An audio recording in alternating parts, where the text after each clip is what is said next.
In this video, I'm going to show you a cool way you can clean up your audio quickly and easily. Coming up.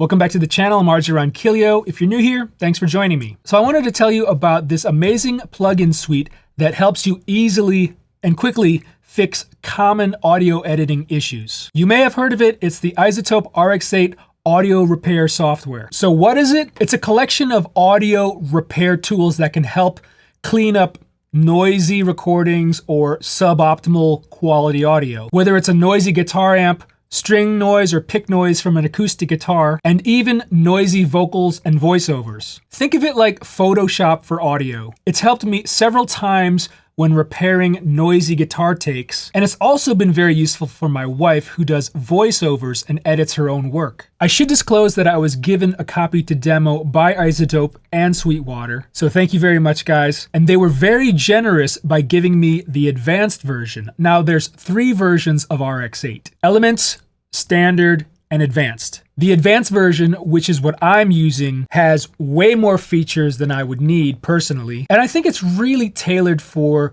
TV and film post-production. But the standard version, which is cheaper, has all the stuff that me and my wife need for all of the work that we do. I know for her, she uses a lot of the vocal-specific plugins like voice denoise, mouth declick, and breath control. For me, I use the guitar denoiser plugin almost exclusively, and there are many other included repair plugins within the software that I haven't used just yet. But I think if you do any kind of recording, whether it's for music, videos, voiceovers, podcasts, RX8 is going to be very useful. It really is like a Swiss Army knife for audio editing. So I'm going to just show you a couple of ways that we've used the Izotope RX8 software to fix our recordings. And I'll drop a link in the description if you want to check it out for yourself right now. So first I wanted to show you how I use RX8 on different types of guitar tracks.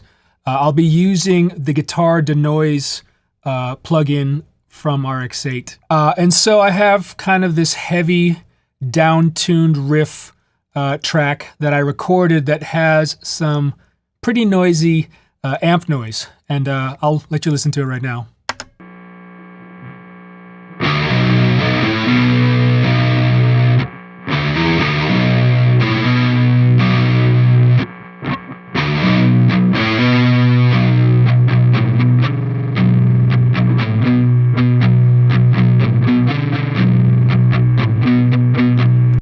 So obviously I could have used kind of like a noise gate for these sections where there wasn't any playing, but as you heard in the last part, there was this light riffage that you could actually hear the amp noise coming through.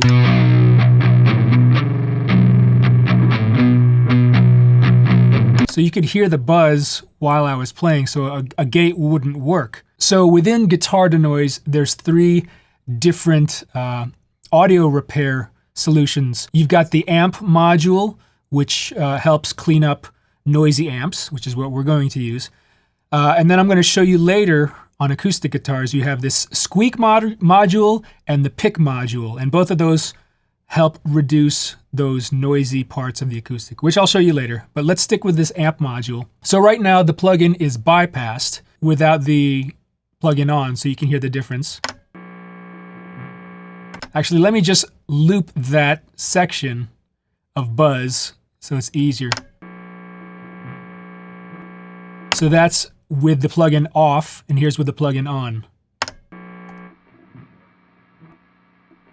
Pretty big difference, right?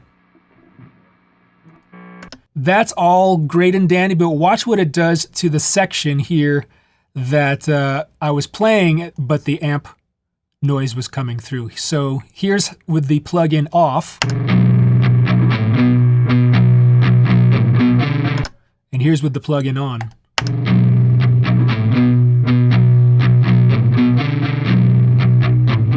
So it greatly reduces that buzz. And I'll just play it and click on the plugin on and off so you can hear the difference in real time. Off.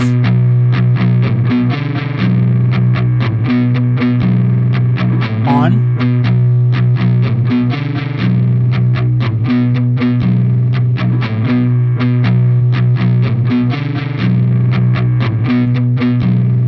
So it really does an excellent job. So there's also an option here. There's a button called Learn, which I believe listens to the playback and adjusts the sliders accordingly. To tell you the truth, I found it easier just to use the sliders without having to hit the Learn button. It's really that easy. So next I want to show you how it works on acoustic guitar tracks. So I pulled up an old acoustic guitar track that I did. Here's how part of it sounds.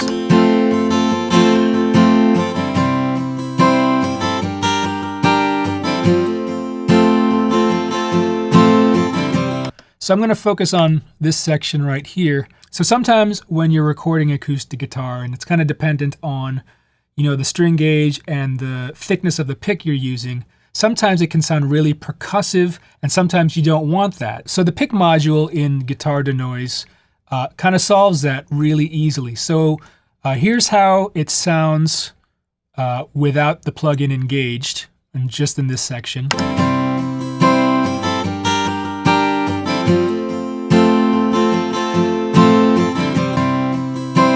So you can kind of hear that high frequency percussiveness that comes from the pick. So here's how it sounds when I engage the pick module.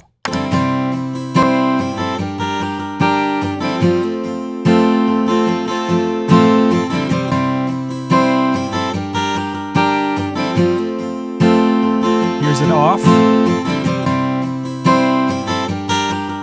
on. So it does really attenuate that high, sometimes chirpiness that you get from the pick. A really cool feature on this module is if you click this ear icon, it outputs just the pick sounds that it's processing. So you can hear exactly if it's just picking up the picking notes or if it's picking some of those chords up as well. So right there, you can hear a little bit of the tonality of the chord coming through. And so you can adjust the sliders just to pick up the percussion and not the notes.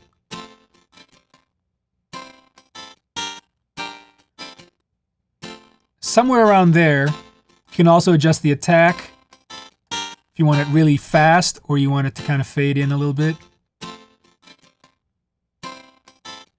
It's not going to be perfect because obviously each kind of strum is going to be a little bit a different velocity, but it'll help you get close. And then when you're done, just click off that ear icon. So that's a really cool way to help you clean up your acoustic guitar tracks. Here is another way you can do that too. Okay, string squeak from acoustic guitars is a very common problem. And sometimes it takes learning a different technique to help alleviate that. I've heard of people using specific strings or spraying things on their, spraying some finger ease or something on the strings to prevent string squeak. You've heard of producers like Mutt Lange that would record each chord individually to prevent squeaking in between chord changes. But Guitar Denoise has a really cool module, aptly called Squeak. So I'm going to play you this excerpt from another acoustic guitar track, and you'll hear some squeak happening.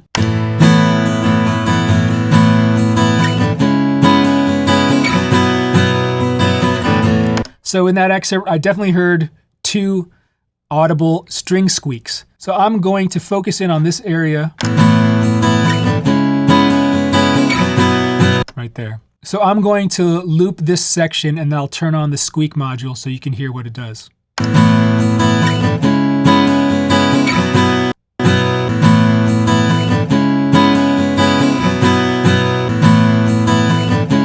Yeah, I barely heard the squeak coming through, and within a mix, you're not going to hear it. So kind of like the pick module, it's got this ear icon that outputs just the squeaks, so you can help. So it'll help you dial in the sliders.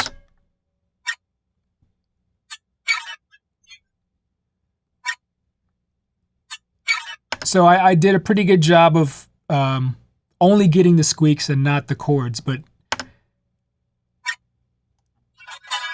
so if I jacked up the sensitivity, you can hear the chords coming out.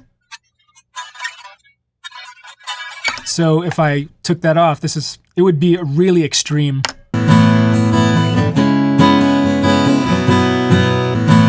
not bad, but you can definitely hear it kind of activating when it hears the squeak.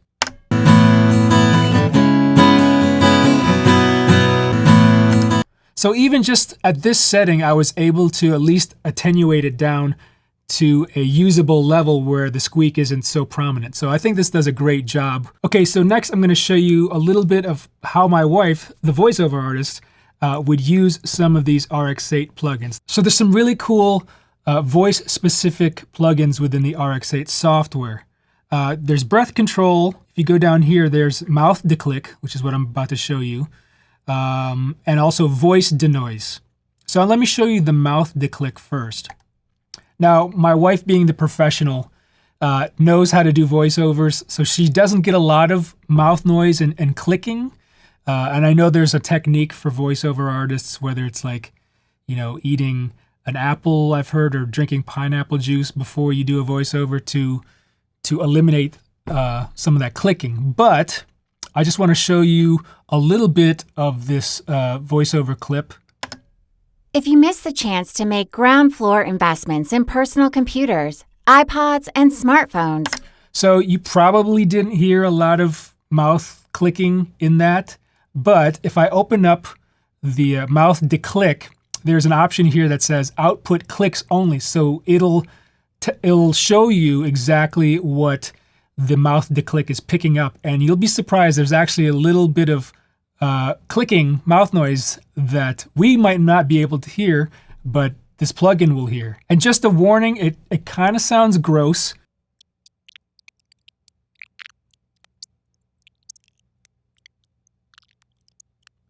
So all those little mousy click noises you heard were the plugin picking up any little bit of mouth clicking noise on this voiceover. Now, absolutely, there's going to be some voice over tracks or maybe even in podcast takes that are going to have way more mouth noise and clicking. So the fact that this is picking what little of my wife's mouth clicking noise coming through, you know that it's going to pick up more prominent clicks for sure. So here's how it sounds without the mouth declick.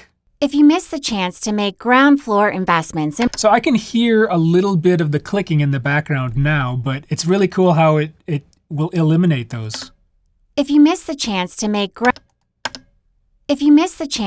ground floor investments in personal computers. If you miss the chance to make ground floor investments in personal computers. You hear the difference? It's very minimal, but it's there. Okay, so another plugin that my wife uses a lot for her voiceovers is the breath control. Before she was using the RX8, she would manually chop out any sections of the voiceover that you could hear an audible, inhale, which you could imagine was very time consuming. So the RX8 does a brilliant job of cutting it out. Let me just show you just one little section here. Take heart. There may still be time to... So you can actually see the waveform. There's a breath right there. Zero in on that. Heart. There may... Heart. There... So when I click on the breath control plugin, there's actually some presets here, and I think it might be defaulted to heavy breath suppression. There may... Heart. There may... Heart. So I will just click it on and off so you can hear the difference. Take heart. There may... Heart. There may... Heart. There may... Heart. There may... Heart. There may... Heart. So it's still a little bit there at this setting, but it's way better than it was before. And that's just with this preset. Now I can definitely adjust accordingly, the sensitivity and the gain and the reduction and everything. And also you can, like the mouth declick, you can output the breaths only to help you do that. I mean, that breath is pretty prominent, so it doesn't take a lot to really nail it down. Over a 5 or 10 minute voiceover, instead of having to manually cut it out, she just uses this plugin, and it easily finds and reduces the breath, or sometimes totally eliminates it. Now, there's other voiceover related plugins that can come in handy. There is a DS, which, like a de-esser, It helps with the sibilance of voices. There is the Deplosive plugin, which helps with like your P's and your B's. Most singers and voiceover artists will probably be using a screen in front of their mic to reduce the plosives, so that's usually not a problem. But say you're doing a podcast and you only have like a SM57 or 58 mic, and you're getting a lot of the plosives and stuff, this could come in handy for sure. And then there's this voice denoise, which I haven't used yet, but my understanding is, especially for podcasts, if you're in like a less than optimal room and there's, you know, some room noise or maybe some dogs barking or cars going by, I believe this actually helps you dial those out. Just looking at some of these presets, there's, you know, remove rumble and hiss, podcast auto denoising. So that's pretty cool. All right, guys, if you enjoyed this video, click that thumbs up. If you have any comments or questions, leave them down below. Again, thanks to Sweetwater and Izotope for letting me check out this software. And if you'd like to see more videos like this, gear demos and guitar lessons, click that subscribe button. Thanks again for watching. I'm RJ Ronquillo, and I'll see you in the next video.